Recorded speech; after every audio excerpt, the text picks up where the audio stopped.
CleanTech is a critical mineral resource company targeting this fluorspar market and is consolidating the historic Illinois-Kentucky fluorspar district, having acquired and optioned the mineral rights to more than 17,000 acres. CEO John Lee is here to tell us about this little known but very significant U.S. fluorspar mining opportunity. I'm Martin Gagel with Market Radius Research. Please remember, this is neither a recommendation nor investment advice. We're here to learn about the company. John, thank you for joining us. How are things going? I'm fine. Thank you for the invite, Martin. And it's my first time to be on your channel, and I'm gonna do my best to try to impress your audience of this incredible investment opportunity. Yeah, I don't think fluorspar is on many people's radar. There are a handful of fluorspar companies out there. It's been, I don't know, hidden by the fact that, A, it's a sizable opportunity, but it's not huge like copper. And then it's been a lesser known one that's been dominated by China that's kind of consolidated the industry over the last couple decades. So why don't you just give us a bit of a background? I've said sort of the high level stuff, but a little more detail, a bit of more of a background on the fluorspar market, its uses, and the opportunity there. And certainly, first of all, Martin, I'm just a bit of a background. I have over 25 years of experience in the mining space. First 10 years as a mining investor, just like many of your audience, pulling up a Yeah. league table, analyzing the resources and ounces in the ground and production revenues, etc. After the financial crisis, I took on the job of being the CEO of Silver Elephant as a hobby, and in 15 years, it's almost like a blink of an eye. It's been a double full-time job and running on the other side of the aisle as a junior mining company executive, having raised well over $150 million, probably close to $200 million through the Toronto Stock Exchange. The company was Silver Elephant, and Elephant was spun out as critical minerals projects in the United States to CleanTech. That's how CleanTech was born 3 years ago. Fluorspar is also relatively new to me, even though I am a specialist in silver and in critical minerals. And it's brought to my attention when I was in an Asian roadshow in Asia, where I was sort of alerted to this opportunity. Kind of like rare earth, fluorspar is not well known in the household, but it's critical in empowering functioning world economies. Fluorspar price has gone up more than 400% since its full market started in year 2000, and primarily for two major applications. It is used the most of it uses for enrichment of uranium to produce the nuclear fuel for nuclear power plants. And then the second one is as a fluxing agent for steel aluminum plants. I think it's important to give it a primer on what fluorspar is, and that is the most reactive element in the periodic table. And so usually what I say about that is it's kind of like a Victoria's Secret model that even the nerdiest bookworm will be attracted to, and that's why fluorspar reacts to uranium oxide coming out of the ground to form uranium hexafluoride. And uranium hexafluoride is gaseous from which the U-235 is centrifuged or spun out from the U-238. That's the heavier uranium, and U-235 is the fissile uranium of which can then go through that fission process to produce energy. And the fluorspar is used as a fluxing agent to form that protective layer when you produce aluminum and steel to prevent further oxidation. And even further than that, we can go on for hours. And I just came through a conference in Italy. Fluorspar, when it's married with atoms like sulfur, it forms hexafluorosulfide, and that is a highly inert gas that's in your electrical high voltage switches. And then when fluorspar is married to carbon, it forms fluorocarbon, and that is what you use for refrigerant. Again, a highly inert gas that has a very low boiling point, liquid that has a very low boiling point, so that when that liquid is passed through the pipes in a room, it boils in room temperature and absorbs the heat. And when the fluorocarbon exits your room, then that fluorocarbon is compressed to back into liquid, of which then the cycle continues.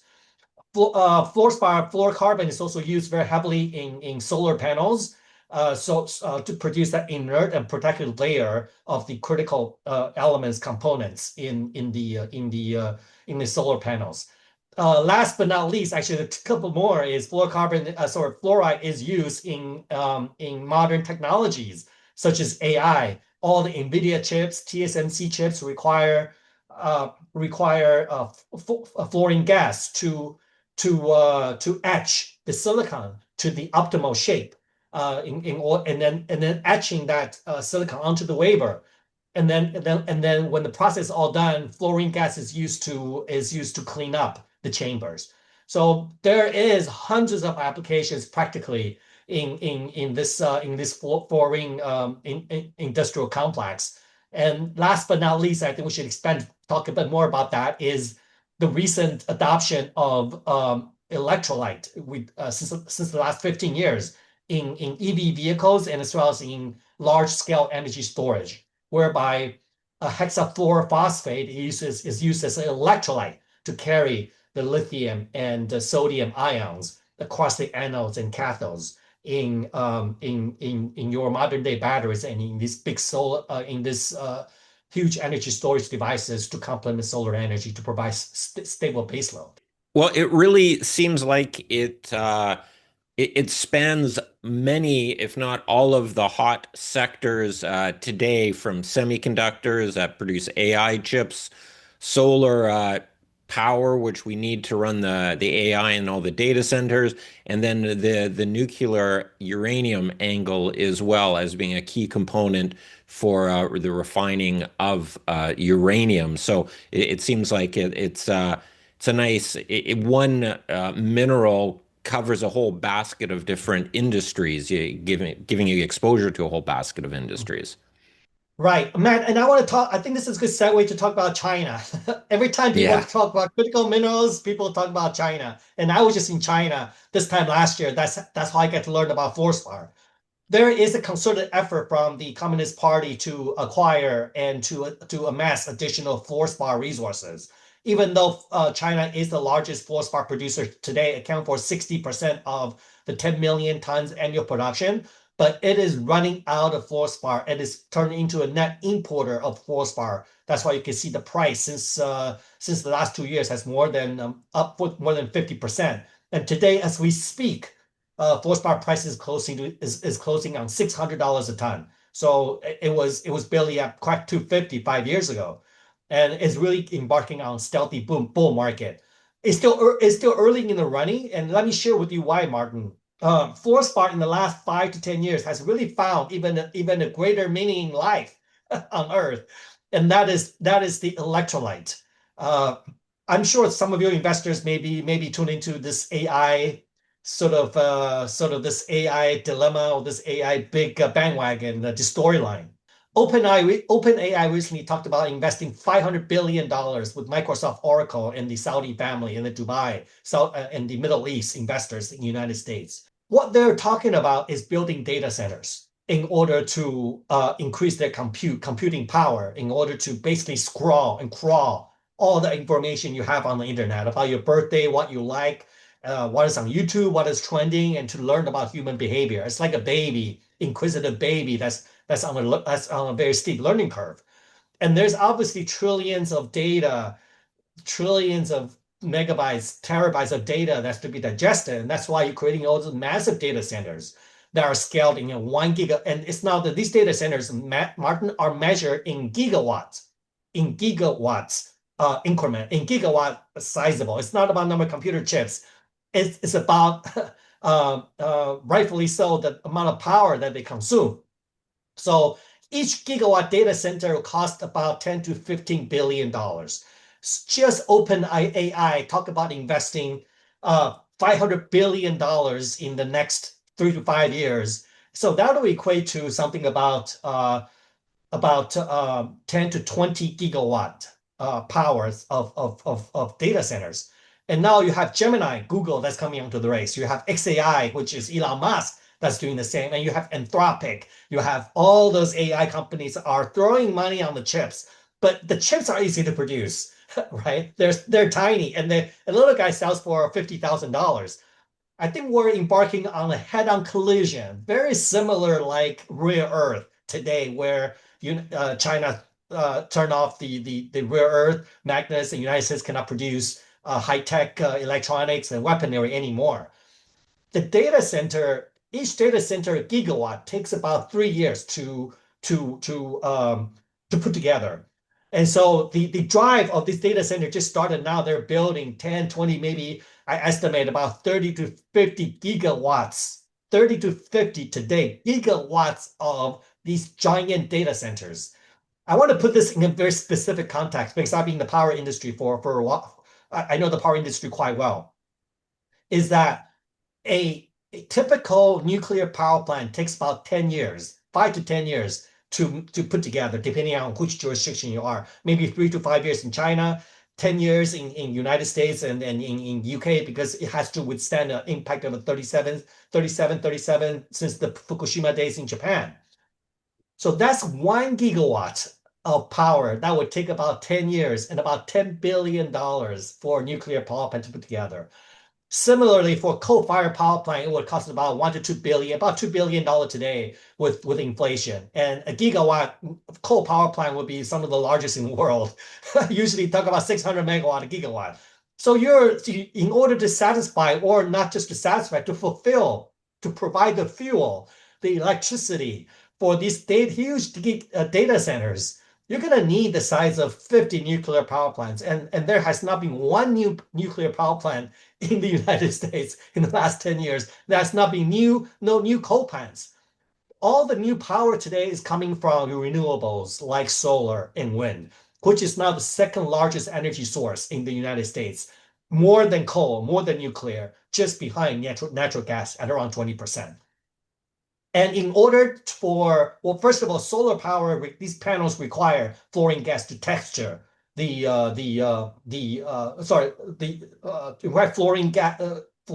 fluorocarbon to produce that layer for solar panels, but also requires fluorine gas to texture the silicon, optimize the absorption for the lights.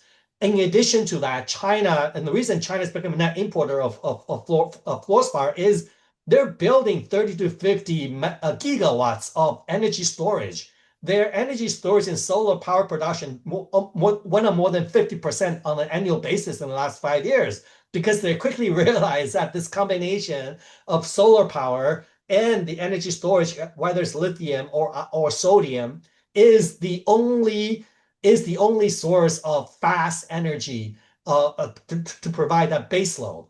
And that's why China is running out of fluorspar. It has less than 7 years of fluorspar left in China, whereas it's over 50 years of rare earth reserves and resources in China.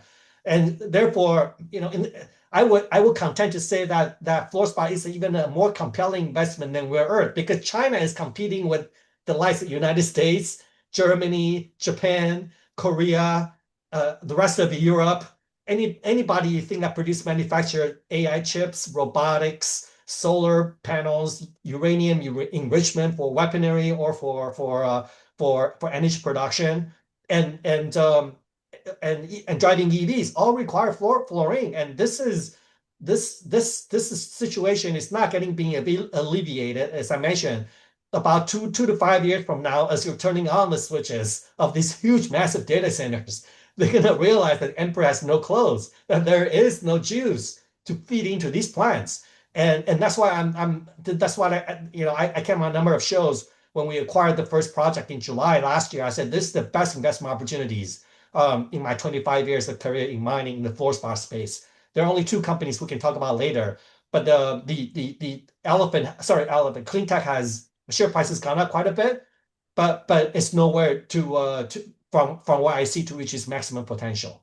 One of the things with rare earths that China has been willing to do is there are rare earths aren't that rare, as I think most people know now. But what it is it's a very dirty and complicated process to refine it. And a lot of countries were just happy, fine, China, you do all that dirty work. We're happy to do that.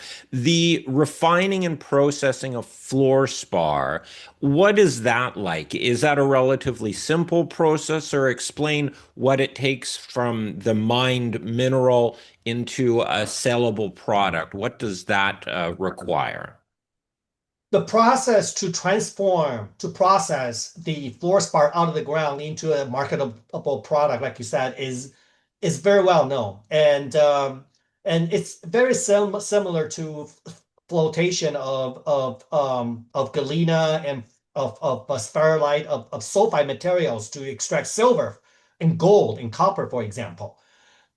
Specifically, when you dig fluorspar out of the ground, it's also called fluorite. The chemical composition is calcium fluoride, so that's CaF2. When the CaF2 coming out of the ground, usually the grades are arranged between 10% to 60%. Averaging around the world is at around 40 to 50%. So when this CaF2 come out of the ground, let's just say is at a 50% grade.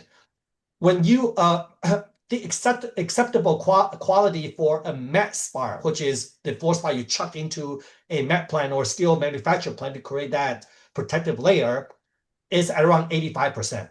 And and the hydrofluoric acid plant that takes fluorspar and produce hydrofluoric acid, of which in turn then HF, hydrofluoric acid, is then feeding to the uranium plant and the semiconductor plants and the refrigerant plant and the electrolyte battery plant, energy storage plant. So that fluorspar requires a grade of 95% plus of CaF2. And then and then what the CF2 then would the way to produce HF, the hydrofluoric acid, is to react CF2 with sulfuric acid to get the F out of the Ca and then marry the F with the H. The way to concentrate the CaF2 out of the ground into high grade CaF2 from 10 to 50% to up to 90% is conventional flotation, like you would do with the sulfide of silver in Mexico, or sulfide or copper or gold from Highland Valley in British Columbia, or from Battle Mountain region for gold in Nevada. So you will grind it into a powdery form, and then you would apply a very specific chemical agent, and then from there the foam will be captured. The higher the CF2 will be captured in the foam in the top layer, on which you collect that, and you rinse and repeat that process until you get the desired grade. Interestingly, the chemical required actually is quite friendly to get the fluorspar upgraded. It's bark tree. It's the extract, oil extract coming from the trees in South Africa, and as well Oh, as in wow. Louisiana. So that's something we learned. Overall, it's a relatively benign process, hydrological process. Doesn't require heating or pressurization. Okay, so I think we've done a good job of looking at the market and the general dynamics. And I guess, I don't know, I think it's maybe implied, but I don't know if we've directly addressed it. It is deemed a critical mineral by the US government, correct? It's not just, quote, critical mineral. It is designated as such, and the government is putting emphasis on it, correct? Not only is government putting emphasis on it, the CleanTech is being invited, contacted by the U.S. government agency, inquiring about the timeline and how the government can provide assistance to bring domestic fluorspar production as soon as possible in order to meet those mission critical applications in energy production, energy storage, in semiconductors, in militaries, and in day-to-day household requisites like refrigerant. Um, there, in addition to bring the government being sort of the attention being brought on the government and the awareness being brought up, the government, the DLA, which is the Department of Logistic Agency, that's the government procurement arm, has started to stockpile, issue tenders to recreate fluorspar stockpile again. That stockpile was sold, I believe, in the early 90s. And that's when the Chinese flooded the fluorspar market in the 70s and 80s with their cheap fluorspar, and the US production of fluorspar subsequently stopped in the late 70s and early 80s. And then Chinese and then you remember in the early 90s, Martin, we're going into this digital era. We don't commodities are think of a barbaric relic, and we don't need it anymore. So they get rid of all the strategic stockpiles, and now they are restarting that stockpile again. Started at around $50 million, I recall, but I think they recently upsized that to $200 million of rebuilding the strategic stockpile for fluorspar. And that is, Martin, at the insistence of industry participants. And the reason I think this is a good slide to talk about that is United States industrial consumers, whether it's chemical or nuclear or battery plants that Elon Musk is building, or LG and Mitsubishi are building in Kentucky, in Louisiana, in Carolina, in Michigan, is they cannot find fluorspar that's not from China. And even China is curtailing its production of or exporting of its fluorspar. You can see the map clearly. That not only is China controlling 60% of the world gross fluorspar supply, it's also controlling nearly all this Mongolian fluorspar production. And we know one or two thing about Mongolia. When I went to Mongolia, all the fluorspars are taken by the largest Chinese chemical companies. So then, if you were to Google where is China, United States getting its fluorspar, what is Germany getting its fluorspar, what is Korea getting its fluorspar, what is Japan getting its fluorspar, there's only one answer. It's Mexico. You see Mexico right there. Anywhere else, nobody else is even close a distance in the league table. And Mexico, so the interesting phenomenon, as I was telling you, that fluorspar market has reached an inflection point of which I believe is going to be entering into an exponential rise from today, is that Mexican fluorspar used to carry a discount up to 20 to 30% to Chinese fluorspar in order to attract the US consumers, given its geological proximity. That gap, that discount has all but evaporated. And sometimes the Mexican fluorspar actually trades at a premium to the Chinese fluorspar now, because Mexico doesn't need to play this game anymore, given that China is no longer a competitor, that they're buying fluorspar from Africa and elsewhere. That just shows you how acute the situation is. And I believe that in not too distant future, you're going to see fluorspar on the center page, where the United States is not only actively eager to secure supply domestically, but be going out there hunting for fluorspar like it did for rare earth in Australia. And interestingly and funny enough, this Kentucky fluorspar district, of which we're going to talk about in just a couple of minutes, is one of the largest fluorspar district in the world. And the U.S. Geological Survey bucketed or printed 2 million tons of resources fluorspar from the United States. We believe the number is at least 10 times that in just this district that has supplied over 90% of the fluorspar in the United States up to the 70s and through the World War II, when that fluorspar is used for produce weaponry in steel and aluminum. The discount that Mexico had previously on its fluorspar, had it anything to do, like, was it a different grade or quality, or was it just and is the difference between higher quality and lower quality matter of just a better refining and processing, and can it be sort of fixed, or is there something inherently with sort of lower quality fluorspar that keeps it at a lower price and then possibly excluded from higher value, maybe some higher value applications? Very relevant questions. Mexican fluorspar carried a discount because it carries a very heavy arsenic. And Ah, and any company, as you know, if you have high arsenic delicious content, even for gold and copper and silver, you're going to get penalized for that, because you have to retrofit your smelter and your refineries to account for additional environmental protection. So that fluorspar has very high arsenic that's not suitable for majority of these hydrofluoric acid plants. gotcha. And as also the disposal of arsenic is very problematic. And that's why the largest US fluorspar processing facilities, the hydrofluoric acid plants, they have modules that can handle arsenic.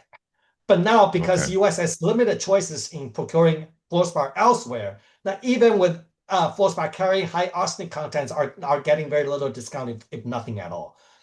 But in Okay. terms of your other questions, in terms of technology to upgrade your fluorspar out of the ground into higher grade fluorspar to be sold, obviously, the fluorspar coming out of this district was compatible with the chemical users and industrial users in the US because they have bought this fluorspar before and that worked. The magic numbers I mentioned to you is around 85% for met spar, which is metallurgical spar, which is for aluminum and steel. I think they're less picky about it. But they, in terms of the composition of the delicious element, but they're very particular about the sizing of their met spar because you want to have chunky spars. You cannot have loose powdery spar. As you are throwing it into the furnace, the things are going to blow wide open if you just have the fluorspar in powdery form.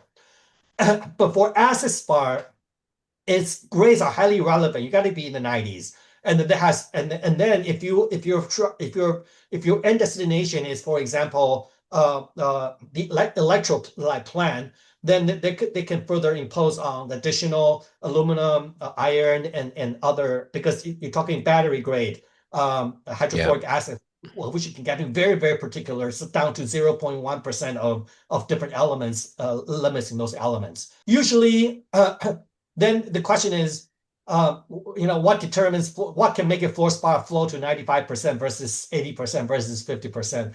I think that is really resort to a metallurgist. Obviously, there is a positive correlation between the recovery and the fluorspar grade out of the ground, but they're not entirely have R equal to 1. I think depends on how dirty and how sort of intertwined, how refractory these CaF2 is to other elements, whether they're in the same crystals, whether they have a lot of silicate contents, etc. That's why it makes fluorspar quite unique across the spectrum, kind of like silver, really no different from silver and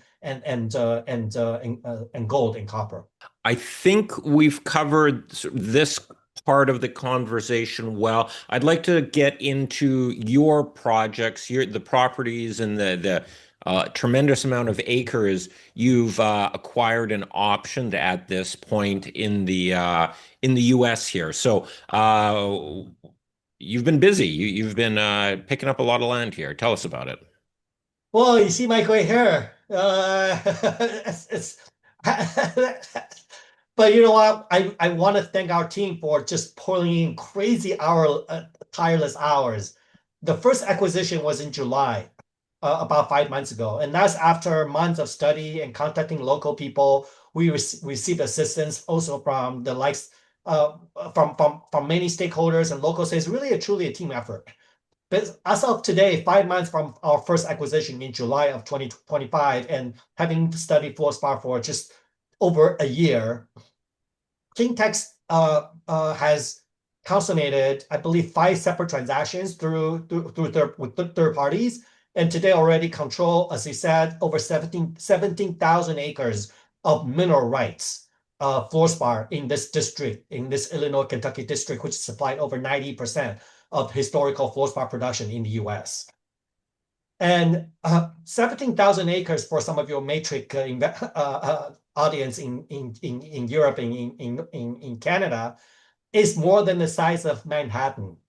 And these are just not random pickings. There are about 20 different distinct deposits, all with historically documented occurrence, drill holes, surface sampling, or even production histories of fluorspar that are sitting on strategically located in all the major mineral fluorspar trends. The Kentucky-Illinois district measures at around 25 miles by 25-mile stretch. So you're looking at around a 600 square mile area. That's a very big area, and of which CleanTech's area under CleanTech's control is at around 10 to 15% of that total area coverage. But at this point, there are just about all major mineral trends and faults are under CleanTech's control, one way or the other. So either we spoil somebody else's party, or somebody else is going to spoil our party in terms of checking off all the boxes of a particular deposit per se. The total resources, documented historical resources in those 17,000 acres measures to today at close to 10 million tons. I want to absolutely preface, and you can see on the right-hand side that the measuring of these resources, the calculation of the resources are historical in standards. The drill holes and the measuring and the grading system may differ. QA, QC, QP are different than versus today. Some of the drill holes are maybe up to 100 years ago. But looking at these on the cross sections, there are digitized by hand drawings and on typewriters. And internally, we're assess the situation. We're very confident that we at least have that, if not maybe can even multiply that by factors because the areas are still very heavily underexplored in this 17,000 Manhattan-sized areas of which we have under our control. I would even venture to say that I'm 51 going on 52 in my lifetime. We're not able to do these areas justice. I mean, you're talking Union Square, Manhattan, Central Park, Upper East Side, Upper West Side, Chelsea area, the Meat District, and then the I mean, it is It's a good-sized humongous. island. We just made a site visit there. I mean, it is huge. You have abandoned shafts, tailings area, waste areas. They're Fluorspar all over the place. And so we have a lot of homework to do. And but suffice to say that we are right now one of the major player of fluorspar in domestic fluorspar in the United States.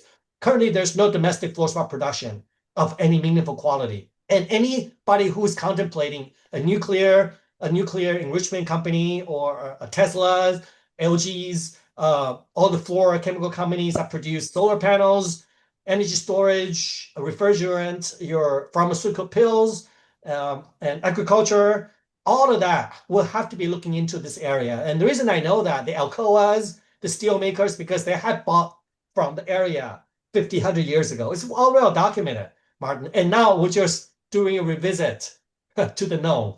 And the stars you see are the areas that CleanTech controls. The red is the Illinois side, and the black is the Kentucky side. It's separated by what you see that the Ohio River. It's not quite clear because the map is black and white. I also want to just share with your audience that there's a lot of crosses you can see in the Illinois side. And so majority of the production in this district come from Illinois, probably more than 80% of that, or maybe up to 90%. And that's why we're focusing a lot of our initial acquisition in the Kentucky side. And the reason is because Illinois in early days were better consolidated and packaged and owned by large major industry companies. So whereas ownership in the South in Kentucky is more segregated and more fragmented. So what we're doing, Martin, is more than anything else is to consolidate the district and start not only consolidate the mineral rights, we're literally knocking door to door. That's what we're doing. And not only consolidate the mineral rights, but also consolidate all the information. We're going into somebody else's garage, like somebody's driller who was retired 20 years ago, pulling in their files, digitizing them. And then if there are numbers, then we have to hire people, article students to start writing literally manually, right? All the tables into an Excel sheet format, and we'll consolidate it. It is a tremendous amount of work that's being undertaken right now. And so it's truly exciting, and this district will be the chapter will be rewritten, and the production will resume sometime in the future. And we have a lot of staying power, and we're going to be one of the major. We're destined, and we're aiming for us being one of the major player in the district. Of the over, call it 17,000 acres, a lot of that I believe is optioned. And there sounds like you did a lot of work putting together a lot of packages and so forth.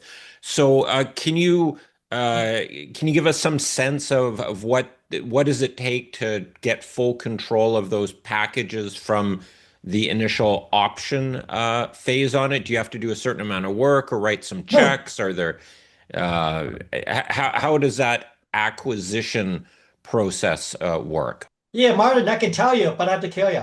Okay. No, I think first of all, I just want to this map really do audience justice in that you can see the scale. Here's the 6 mile for that little label Yeah. there. So they have to measure the stretch out to the entire section, right? You're looking at around 25 miles by 25 miles. what you mentioned is only partially correct. There's some mineral rights that are being auctioned, but they're not a class A, what we rank A, B, C.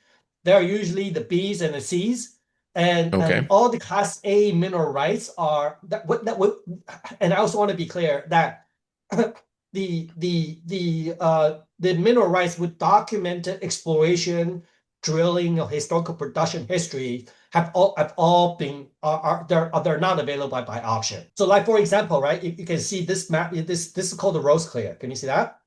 So this Yep. Rose Clear is one of the major production area in the past, and then so there are some mineral rights here in the north we acquire, and then also in the tail end. You can see that, right? And also we Mhm. speculated that extends behind across the Ohio River into Kentucky side. So we did a lot of homework to acquire the rights of the extension of what we believe Rose Clear is the extension up and down Okay. the parcels. So this is another area called Stewart District. Again, there's a lot of historical production, and then we secure the top portion and the bottom portion. In the Kentucky side, the red dots are known drill holes, and so this is CleanTech compiling historic information and partially with the assistance of some maps are publicly available to study the maps carefully and to go after the lowest hanging fruits. And then after that, Martin will have to knock door to door, kind of hear from the grapevine of who owns what, and then establish contacts with them. Some are willing to sell, some are not. Some has, its process has to go through. And so there's not like a one bullet magic formula of which is, you show up at this district, you say, show me the best you got, right? This is not like an a la carte.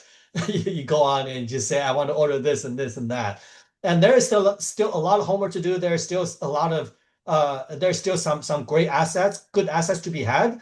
And so our M&A era is not quite over, but it's coming. It's coming. This M&A trail is coming to sort of a winding down phase as we embarking on development. And so could one expect that in the next, let's say by midway through next year, I guess, like you started, I think you said your first acquisition in July, I believe you said. So within Yes. 12 months of your first acquisition, you should be largely finished this consolidation process? Yes, I would say we're about 85% of the way through, looking at just the math that you do. Yeah. I also want to mention briefly about the potential for rare earth and trace element discoveries. Some of your audience might have made some money on rare earth and germanium and gallium. Hickstone, you can see the map here. This is arguably the largest rare earth deposit in the United States. It's not well marketed. It's a privately held company by private individuals who does not live in the United States, who is not a U.S. person. But this is a very big. Hickstone is estimated to contain, based on public literature, up to 60 million tons of heavy rare earth resources, along with fluorspar as a byproduct. So you can see that we have made a lot of homework. We've done a lot of homework, Martin, including able to manage to acquire some of the parcels in the heart, literally in the heart of rare earth deposits. Unfortunately, we put out that news release when the market was when the critical minerals mining so the universe is going through a bit of correction. So we didn't get as much exposure or as much mileage as we did on the news releases in the news release when it came out not only a month ago. But I want to bring that attention to your audience very, very clear. And I think there is analogous to Hickstone on the other side of the Ohio River. It's almost like Hickstone's twin. And it's called Big Four, of which we own a lot of the claims. So we speculate that we might have a rare earth discovery in the making from our existing claims, but that is yet to be known. To answer your questions, yes, we are now getting over the thrill of M&As and just like looking at ourselves in awe of what we have done so far. But the next phase we're already started working through the Christmas holiday is working every day, hours of the day, looking at the data, consolidate the data. I think the data consolidation phase is also coming to a close by the early part of next year. And then from there is prioritizing and ranking maybe one or two deposits to expedite and accelerate those assets into production. And that we just had a very long conversation with our independent geologists and QPs and our geological team. It is art and science, Martin, because it's a combination of the quality of the project based on the grades, the accessibility of the project based on the depth and the distribution of the minerals, and consistency of the minerals, any documentation of metallurgical histories and off-taker history, so we know we can go back to the same customers that we had before. And and last but not least is service rights, because we own the mineral rights and Kentucky has a separate service rights. It's not as arduous as say Mexico, because Kentucky law clearly stated that the mineral rights trumps the service rights. But it's a very heavy undertaking in terms of contacting service rights owners and share with them our vision, our production, and about Fluorspar. And we already contacted a few that are very welcome and they're very open minded, because it is a historical Fluorspar district. It doesn't have any other critical industries. It's not up for much tourism. It's just not a lot going on there. And so I think we're very fortunate to be exploring the district, and a lot of that work in publishing data, resources, 43101, JORC, feasibility, metallurgical, all of that is being evaluated. But I think first of all, just like if you're gonna buy a condo, right, or building in Manhattan, you gotta know where you're gonna go, and it's not just location, location, location, because all these areas is what infrastructure with power and water.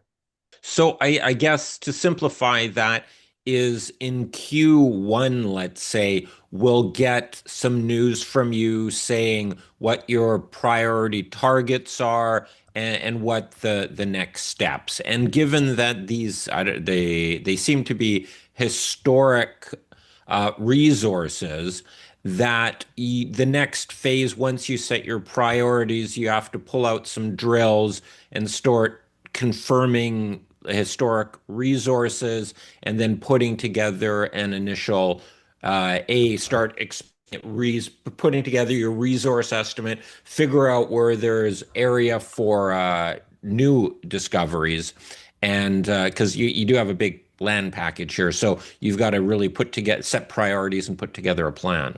And we're very fortunate some of the public available information from KGS and from ISGS, which is the Illinois State Geological Survey and the Kentucky Geological Survey.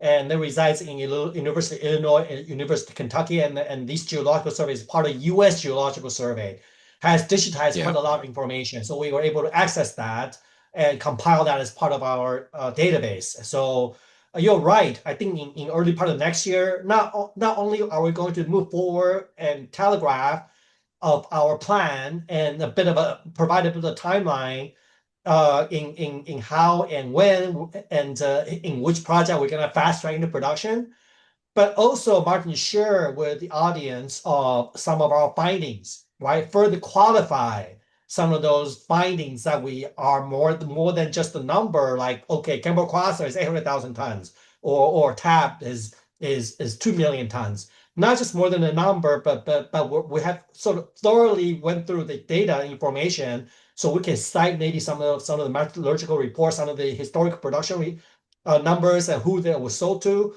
and some of the specific geological characteristics of these minerals, so we can better understand the recovery process to adopt and the potential sort of thresholds in the end product, in the final quality product that can be achieved. So it will be it'd be a fairly clear roadmap that we're going to lay out and share with the audience on how we can bring this project, how we can bring the district back into production. So Q1 is yeah, we'll get a lot of news from you in Q1. You've raised some money recently. How much runway do you have? And with an exploration development company, it's always when is the next raise and so forth. So how far can your current balance sheet take you? And I guess ideally you get to the point where you can show some interesting, exciting news, and then presumably raise some money off the back of that. What is the general, how much do you think you're going to need to raise, and what's the general plan there? The lucky thing, Martin, is Kentucky, Illinois. They're almost non-existent in claims fees. So the Okay, that's company good. has just under 1 million Canadian dollars in the bank. The monthly burn rate is at around 150,000 Canadian per month. It's quite modest because we share the office with Silver Elephant, of which I'm the CEO. So a lot of the Yeah, timeshares are a team are timeshare. One team taking care of two companies. Uh, so on that basis, the company has at least 6 months of working capital. However, does not taking into account the programs that will be laid out in early part of next year. So I think maybe a time to raise will be after some of those development plan is announced. And for also sure. not taking into plan of additional acquisition that may be in the works. And usually these acquisitions are payments are spread out in a sort of a 2 to 4 year period with a very light payment upfront. In terms of revenue, and not just private placement, but the company has stayed sort of dormant with this vanadium project in the past year. So there are some lower price warrants and options that are coming in at around $50,000 per month, and that's why the price is trading at this right now. There are some sellers at this price around 17 cents range, and these exercise price are six to 10 cents. So there's no imminent need to raise money, and we Okay. want to make sure that we get the next phase of this project development out in the open. And Yeah. one of the major things I like to do, Martin, we talk about M&A, we talk about project development, is investor awareness. In that US is always the last to come to the scene in terms of investment interest in critical minerals. I mean, evidenced by rare earth. I mean, that project is $10 billion being recycled twice out of bankruptcy. Even lithium, right? There's a lot of lithium stories back in the early 2014, 2015 that went bankrupt. The to be known that the fluorspar projects in Australia and in Mongolia are selling a heavy premium to the Kentucky fluorspar today. So my job is to bridge that valuation at around 2 to 3x. So I think there's a lot of work to do to get the interest up, level up, not just in terms of company specific developments in the district, but also just to bring the investment case for Fluorspar to the North American audience, of which there are only two companies in listed in the US that has exposure to North American Fluorspar. So 2026 is going to be quite a year for you. We'll get a lot of information and then plans on what your next steps are.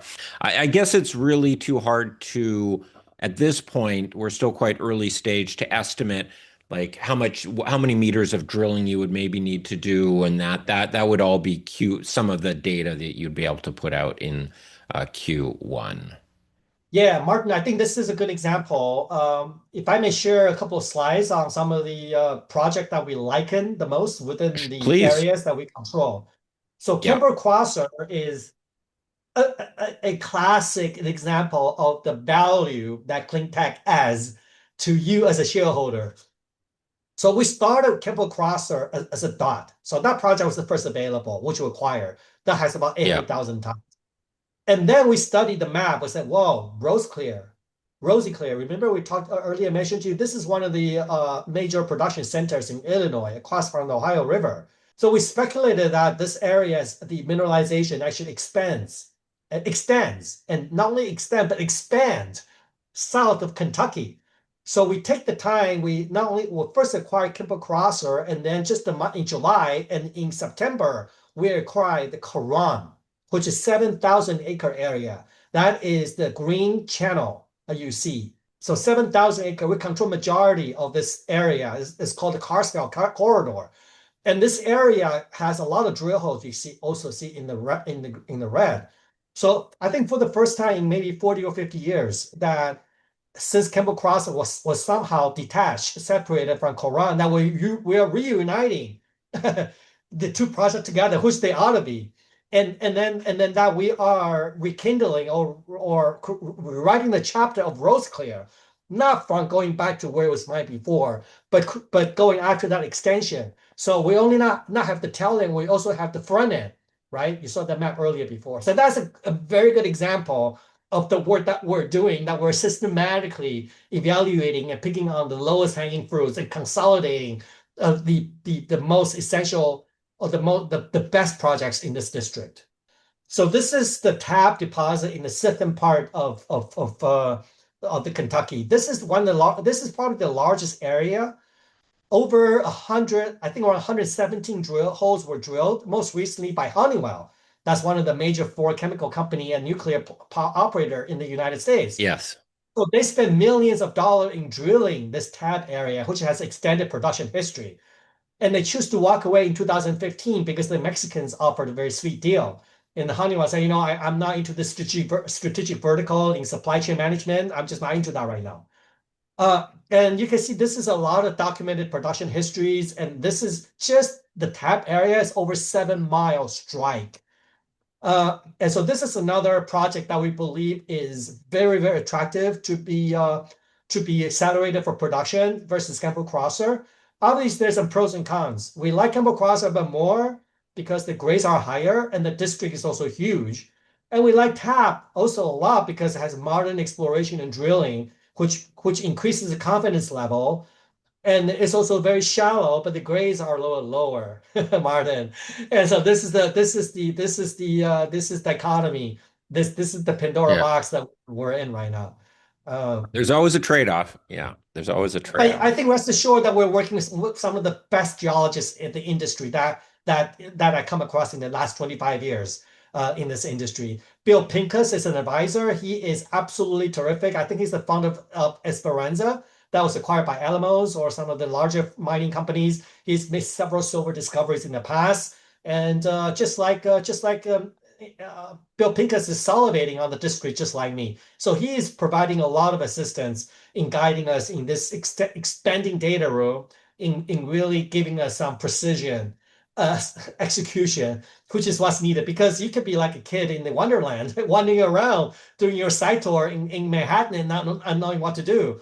And so there is time that we're sharpening our pencil and we're going into some very surgical plan that would be shared with your audience in the new year. We are almost at an hour here, and we need to wrap this up. You gave us a lot of good information.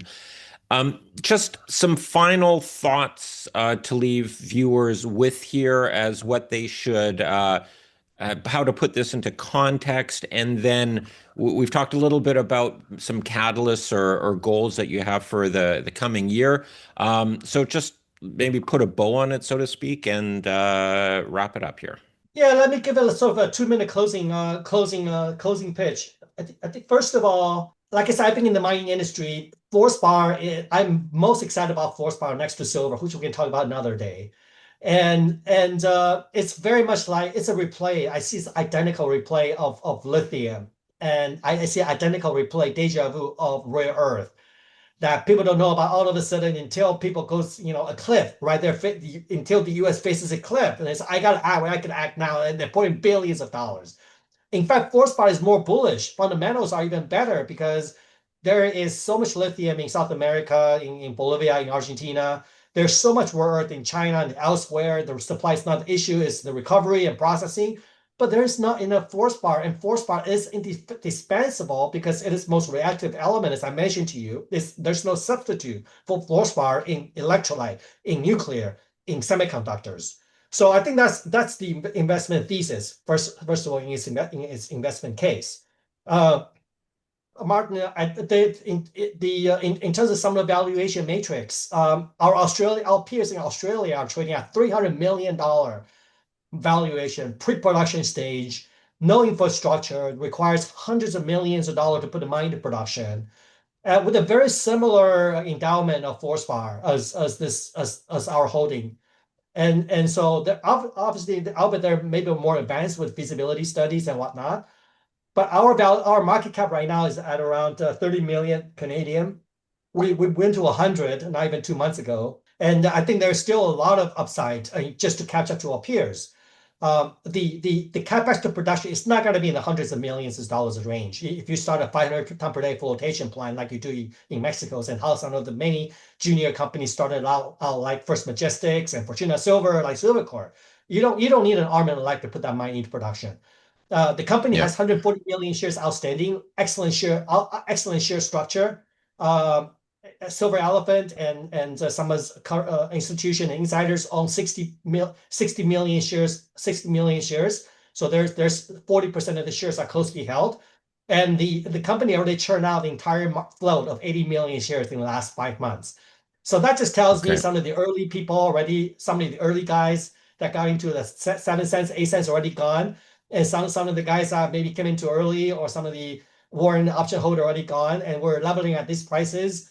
And that as we bring on more awareness of Fluorspar to the investment community, as the company lays out its investment plan in project development plan in the new year, that we could be embarking on a new plateau, a new level from where we are. John, thank you very much for joining us and teaching us about Fluorspar and the opportunities you have there. So thank you very much. I look forward to getting you back and getting an update as things move forward. Thank you very much. Have a great day. Thank you.